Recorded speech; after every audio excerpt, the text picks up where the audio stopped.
예, 오늘도 하나님 앞에서 하루를 시작하시는 여러분에게 우리 하나님의 풍성한 은혜가 임하기를 간절히 축복합니다. 아멘.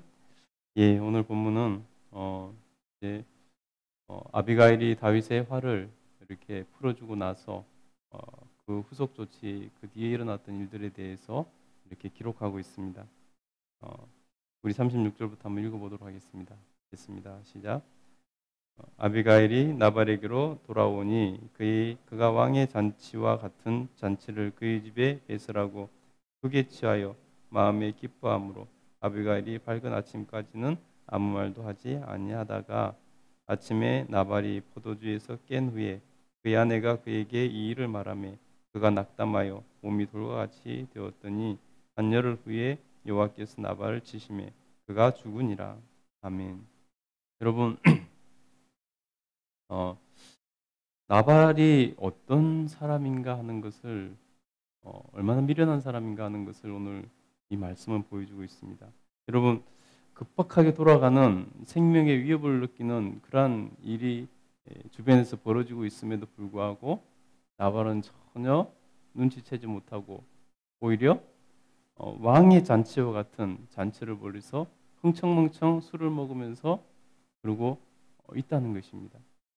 여러분, 얼마나 주제 파악을 못하고 얼마나 자기가 지금 처한 상황, 환경, 상황을 알지 못하고 자기 멋대로 살아가고 있는가 하는 것을 단적으로 보여주는 그런 내용이라고 할 수 있습니다.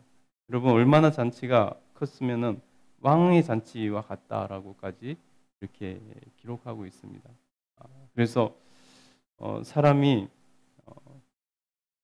그런 미련한 모습으로 드러나고 있는 것을 볼 수 있습니다. 아비가일은 날이 밝기까지 술이 취하 있는 남편에게 그동안 있었던 일을 말하지 않습니다. 술 취해 있을 때 말해봤자 무슨 소용이 있겠습니까? 그래서 아침에 그가 깨어났을 때 그때서야 그의 아내 아비가일이 그 모든 있었던 일을 이렇게 남편에게 이 나발에게 말을 해주고 있는 것을 봅니다. 근데 그의 아내가 그에게 그 급박 같은 상황, 죽을 뻔했던 상황, 온 가족이 몰살당할 뻔했던 그 상황에 대해서 말을 하자 그가 얼마나 큰 충격을 받았든지 그의 마음이 낙담하여서 돌과 같이 되었더라라고 말을 하고 있습니다. 그가 너무나 큰 충격을 받아서 몸이 돌과 같이 뻣뻣하게 굳어가는 자기 마음대로 통제가 되지 않는 그러한 상황이 벌어졌다는 것입니다.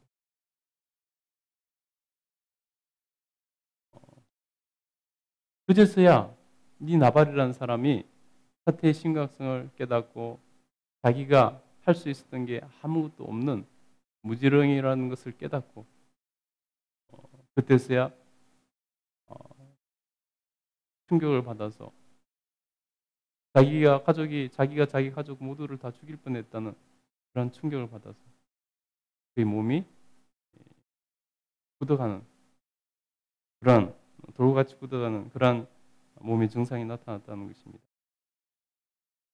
학자들은 이게 뇌졸중이 아닐까 이렇게 말을 하고 있습니다. 여러분, 뇌졸중 걸리면은 몸이 이렇게 자기 마음대로 되지 않고 굳어가는 것처럼 그렇게 되잖아요. 그래서 어, 얼마나 큰 충격이었든지 스스로 그때서야 깨닫게 된다는 것입니다. 여러분, 우리가 자기 자신을 아는 것이 얼마나 중요한지 모릅니다. 나발이라는 사람은 그때 자기가 무슨 관료도 아니었고 자기가 무슨 힘이 대단하게 있는 것도 사실 아니었습니다. 단지 좀 부자였을 뿐이라는 거죠. 근데 자기가 뭐나 되는 것처럼 자기 자신에 대해서 스스로 깨닫지 못하고 있었다는 거죠. 돈 좀 있으니까 자기가 뭐나 된 것처럼 이렇게 다윗에 대해서 함부로 폄하하고 함부로 말하고 사람을 무시하고 멸시하고 있다는 것이죠. 여러분, 요즘 우리 시대에도 마찬가지로 조금 산다 하면 좀 부자다 그러면 좀 자기가 먼저 믿다 하면은 이렇게 막 사람들의 자기가 뭐나 된 것처럼 사람들에게 행동하고 사람들을 무시하고 자기 발 아래에 있다고 생각하는 그런 사람들이 종종 있지 않습니까? 자기 자신을 우리는 스스로 돌아보고 항상 겸손하게 자기 자신을 하나님 앞에서 내가 살아가는 존재라는 게 첫 번째고, 그러니 하나님 앞에서 살아가는 존재가 어떻게 교만해질 수 있겠습니까? 그리고 하나님 은혜가 아니면은 자기가 혹시 뭔가를 가진 존재라면, 힘이나 재물이나 뭔가를 좀 가진 존재라면은 그것도 하나님의 은혜라는 것을 우리가 알기에 그것을 인정하고 겸손해야 되고, 또한 그것이 영원히 가는 것이 아니라 언제 어떻게 될지 모르는 것이 우리 인생인 것을 겸손하게 인정하고 살아야 된다는 것입니다. 그래서 하나님 앞에서나 사람 앞에서나 함부로 자기 자신을 과신하거나 자기 자신을 높이거나 그래서 다른 사람을 무시하거나 그래서는 절대로 안 된다는 것입니다. 여러분, 우리가 하나님 앞에서 얼마나 나약한 존재인가를 스스로 인정해야 되는 것입니다.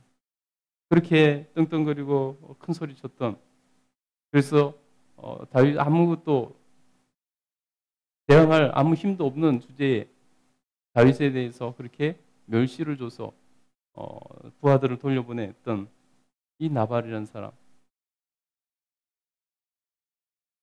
그동안에 있었던 일이 무엇인지 어떤 일이 지금 주변에서 벌어진지도 모르고 잔치 부리고 그러고 있던 그 사람이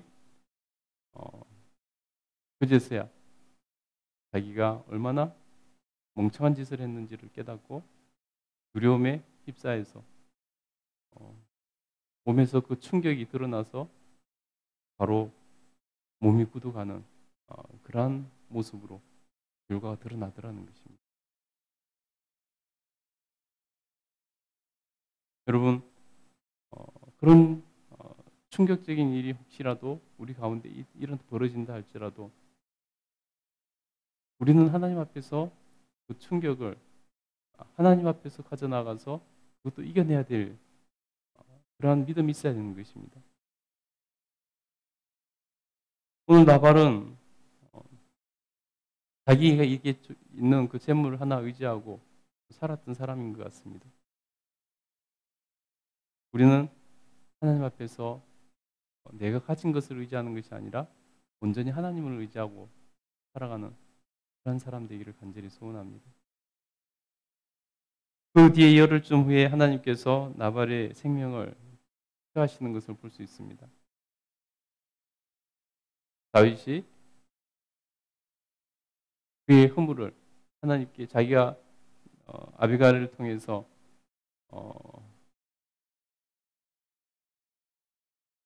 하나님께 그를 맡겼습니다.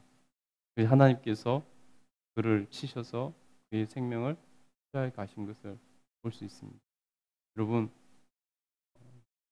우리의 생사화복은 하나님께 있습니다.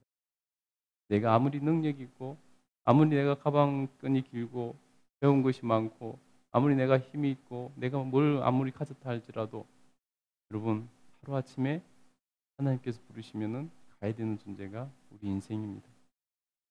그러니 여러분, 하나님 주권을 인정하는 삶을 살아갈 수 있게 되기를 축복합니다. 그래야지 우리가 하나님 앞에서 정말 겸손한 삶을 살 수 있는 것이고 하나님 앞에서 하나님 주권을 인정할 때 정말 하나님 말씀대로 살아갈 수 있는 그런 사람이 될 수 있을 줄 믿습니다. 저와 여러분이 하나님 앞에서 정말 그렇게 겸손하기를 간절히 소원합니다. 다윗은 나발이 죽었다는 소식을 듣고 안도하는 것을 볼 수 있습니다. 우리 39절 한번 읽어보겠습니다. 시작. 나발이 죽었다함을 다윗이 듣고 이르되 나발에게 당한 나의 모욕을 갚아주사 종으로 악한 일을 하지 않게 하신 여호와를 찬송할지로다. 여호와께서 나발의 악행을 그의 머리로 흘리셨도다 하니라. 다윗이 아비가일을 자기 아내로 삼으려고 사람을 보내어 그에게 말하게 하매. 아멘. 여러분, 다윗은 자기 손으로 피를 묻히지 않은 것을 얼마나 다행으로 여기는지 모릅니다. 그래서 그렇게 자기를 바른 길로 인도했던 아비가일을 아내로 맞이하고 싶은 마음이 들어서 이렇게 사람을 보내어 아내로 맞이하는 것을 봅니다. 여러분, 우리가 하나님 앞에서 정말로 다시 한번 자기 자신을 성찰하는 그러한 이 새벽이 되기를 간절히 소원합니다. 그래서 나에게 나발과 같은 그러한 마음이 조금이라도 있지 않는가, 자기 자신을 돌아보고 정말 하나님 앞에서 내가 책망받을 부정적인 것이 하나도 없는가 돌아보고, 그래서 그런 것들이 조금이라도 있다면 기도하고 내려놓고 하나님 앞에서 정말 새롭게 겸손하게 하나님의 주권을 인정하고 일어날 수 있게 되기를 간절히 소원하고 축복합니다. 아멘. 기도하겠습니다.